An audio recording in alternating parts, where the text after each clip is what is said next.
നാവികസേനയ്ക്ക് കരുത്തു പകരുക എന്ന ലക്ഷ്യം വെച്ചുകൊണ്ട് ISRO വിജയകരമായി വിക്ഷേപിച്ച ഇന്ത്യയുടെ വാർത്താവിനിമയ ഉപഗ്രഹം ഏത്? CMS-03. നാവികസേനയ്ക്ക് കരുത്തു പകരുക എന്ന ലക്ഷ്യം വെച്ചുകൊണ്ട് ISRO വിജയകരമായി വിക്ഷേപിച്ച ഇന്ത്യയുടെ വാർത്താവിനിമയ ഉപഗ്രഹമാണ് CMS-03. ചന്ദ്രയാൻ 3 വിക്ഷേപണത്തിന് ഉപയോഗിച്ച ലോഞ്ച് വെഹിക്കിൾ മാർക്ക് 3 LVM-3 റോക്കറ്റാണ് ഉപഗ്രഹത്തെ ഭ്രമണപഥത്തിൽ എത്തിക്കുക. ആദ്യ സൈനിക വാർത്താവിനിമയ ഉപഗ്രഹമായ GSAT-7 കാലാവധി തീർന്നതിനെ തുടർന്നായിരുന്നു CMS-03 നിർമ്മിച്ചത്. ചന്ദ്രയാൻ 3 വിക്ഷേപണത്തിന് ഉപയോഗിച്ച ലോഞ്ച് വെഹിക്കിൾ മാർക്ക് 3 അഥവാ LVM-3 റോക്കറ്റാണ് ഉപഗ്രഹത്തെ ഭ്രമണപഥത്തിൽ എത്തിക്കുക.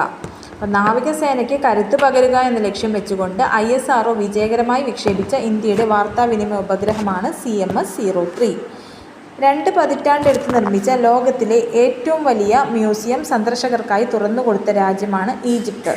2 പതിറ്റാണ്ടെടുത്ത് നിർമ്മിച്ച ലോകത്തിലെ ഏറ്റവും വലിയ മ്യൂസിയം സന്ദർശകർക്കായി തുറന്നുകൊടുത്ത് ഈജിപ്ത്. മ്യൂസിയത്തിൻ്റെ പേര് ഗ്രാൻഡ് ഈജിപ്ഷ്യൻ മ്യൂസിയം എന്നാണ്. 2 പതിറ്റാണ്ടെടുത്ത് ലോകത്തിലെ ഏറ്റവും വലിയ മ്യൂസിയം സന്ദർശകർക്കായി തുറന്നുകൊടുത്ത രാജ്യമാണ് ഈജിപ്ത്. ഗ്രാൻഡ് ഈജിപ്ഷ്യൻ മ്യൂസിയം എന്നറിയപ്പെടുന്ന മ്യൂസിയമാണ്. ഏറ്റവും കൂടുതൽ തുകയ്ക്ക് വിറ്റഴിക്കുന്ന ഇന്ത്യൻ ക്ലാസിക് ചിത്രം എന്ന ഖ്യാതി നേടിയത് അക്ബർ ചക്രവർത്തിയുടെ പ്രിയപ്പെട്ട കലാകാരൻ ബസവൻ വരച്ച ചീറ്റകളുടെ കുടുംബചിത്രമാണ്. ഏറ്റവും കൂടുതൽ തുകയ്ക്ക് വിറ്റഴിക്കുന്ന ഇന്ത്യൻ ക്ലാസിക് ചിത്രം എന്ന ഖ്യാതി നേടിയത് അക്ബർ ചക്രവർത്തിയുടെ പ്രിയപ്പെട്ട കലാകാരൻ ബസവൻ വരച്ച ചീറ്റകളുടെ കുടുംബചിത്രമാണ്. 2025 യുനെസ്കോയുടെ ക്രിയേറ്റീവ് സിറ്റി ഓഫ് ഗ്യാസ്ട്രോണമിയായി ഔദ്യോഗികമായി പ്രഖ്യാപിച്ച ഇന്ത്യൻ നഗരം ലക്നൗ. 2025 യുനെസ്കോയുടെ ക്രിയേറ്റീവ് സിറ്റി ഓഫ് ഗ്യാസ്ട്രോണമിയായി ഔദ്യോഗികമായി പ്രഖ്യാപിച്ച ഇന്ത്യൻ നഗരമാണ് ലക്നൗ. വേൾഡ് മലയാളി കൗൺസിൽ ഏർപ്പെടുത്തിയ മലയാളം മിത്ര അവാർഡിന് അർഹയായ കന്നഡ സാഹിത്യകാരിയാണ് doctor Parvathi G Aithal. World Malayali council ഏർപ്പെടുത്തിയ മലയാളം മിത്ര അവാർഡിന് അർഹയായ കന്നഡ സാഹിത്യകാരി ഡോക്ടർ പാർവതി ജി ഐതൽ. മലയാള ഭാഷ, സാഹിത്യം, കല എന്നിവയെ ഇതര ഭാഷയിലൂടെ മറ്റ് സംസ്ഥാനങ്ങളിൽ പ്രോത്സാഹിപ്പിക്കുന്നവർക്ക് ഏർപ്പെടുത്തിയ അവാർഡാണ് മലയാളം മിത്ര. 2025 നവംബറിൽ അന്തരിച്ച പ്രമുഖ സസ്യശാസ്ത്രജ്ഞനാണ് ഡോക്ടർ CA നൈനാൻ. 2025 നവംബറിൽ അന്തരിച്ച പ്രമുഖ സസ്യശാസ്ത്രജ്ഞനാണ് ഡോക്ടർ CA നൈനാൻ. ഏറ്റവും കൂടുതൽ ക്രോമസോം ഉള്ള സസ്യം ഓഫിയോഗ്ലോസം റെറ്റിക്കുലേറ്റം ആണെന്ന് കണ്ടെത്തിയ ശാസ്ത്രജ്ഞനാണ് ഇദ്ദേഹം. ഏറ്റവും കൂടുതൽ ക്രോമസോം ഉള്ള സസ്യം ഓഫിയോഗ്ലോസം റെറ്റിക്കുലേറ്റം ആണെന്ന് കണ്ടെത്തിയ ശാസ്ത്രജ്ഞനായ CA നൈനാൻ അന്തരിച്ചു. DNA വഴി ജീവാത്മാവിലേക്ക് എന്ന പുസ്തകത്തിന് വൈജ്ഞാനിക ഗ്രന്ഥത്തിലുള്ള കേരള സാഹിത്യ അക്കാദമി പുരസ്കാരം ഇദ്ദേഹത്തിന് ലഭിച്ചിട്ടുണ്ട്. DNA വഴി ജീവാത്മാവിലേക്ക് എന്ന പുസ്തകത്തിന് വൈജ്ഞാനിക ഗ്രന്ഥത്തിനുള്ള കേരള സാഹിത്യ അക്കാദമി പുരസ്കാരം CA നൈനാന് ലഭിച്ചിട്ടുണ്ട്. 2025 KR ഗൗരിയമ്മ അന്താരാഷ്ട്ര പുരസ്കാരത്തിന് അർഹയായ പ്രമുഖ സാമൂഹിക പ്രവർത്തകയാണ് അരുണ റോയ്. 2025 KR ഗൗരിയമ്മ അന്താരാഷ്ട്ര പുരസ്കാരത്തിന് അർഹയായ പ്രമുഖ സാമൂഹിക പ്രവർത്തകയാണ് Aruna Roy. Kerala small scales package drinking water manufacturers association വിപണിയിലെത്തിച്ച കുടിവെള്ള ബ്രാൻഡ് ജീവജലം.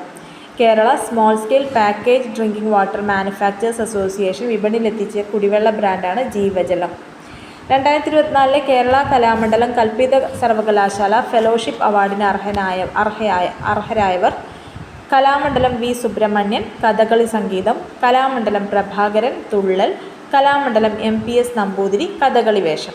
ഇപ്പോൾ 2024 കേരള കലാമണ്ഡലം കൽപ്പിത സർവകലാശാല ഫെലോഷിപ്പ് അവാർഡിന് അർഹരായവർ കലാമണ്ഡലം V സുബ്രഹ്മണ്യൻ, അദ്ദേഹത്തിൻ്റെ കഥകളി സംഗീതത്തിനാണ്, കലാമണ്ഡലം പ്രഭാകരൻ തുള്ളലിന്, കലാമണ്ഡലം MPS നമ്പൂതിരി കഥകളി വേഷം ചെയ്തു. കുടുംബശ്രീ ഉൽപ്പന്നങ്ങൾ വീട്ടിലെത്തിക്കുന്ന പദ്ധതിയുടെ പേര് ഹോം ഷോപ്പ് പദ്ധതി. കുടുംബശ്രീ ഉൽപ്പന്നങ്ങൾ വീട്ടിലെത്തിക്കുന്ന പദ്ധതിയെ അറിയപ്പെടുന്ന പേരാണ് ഹോം ഷോപ്പ് പദ്ധതി. 2025 നവംബർ 2 നവോത്ഥാന നായകൻ ഡോക്ടർ പൽപ്പുവിൻ്റെ എത്രാമത് ജന്മവാർഷികമാണ് ആചരിക്കുന്നത്? 2025 നവംബർ 2 162ാം ജന്മദിനമാണ് ഡോക്ടർ പൽപ്പുവിൻ്റെ. അദ്ദേഹം ജനിച്ചത് 1863 നവംബർ 2 KSRTC ബസ്സുകളുടെ തത്സമയ യാത്രാ വിവരങ്ങൾ ഉൾപ്പെടുത്തിയ മൊബൈൽ ആപ്പാണ് KSRTC ചലോ ആപ്പ്. KSRTC ബസ്സുകളുടെ തത്സമയ യാത്രാ വിവരണങ്ങൾ ഉൾപ്പെടുത്തിയ പുതിയ മൊബൈൽ ആപ്ലിക്കേഷനാണ് KSRTC ചലോ ആപ്പ്.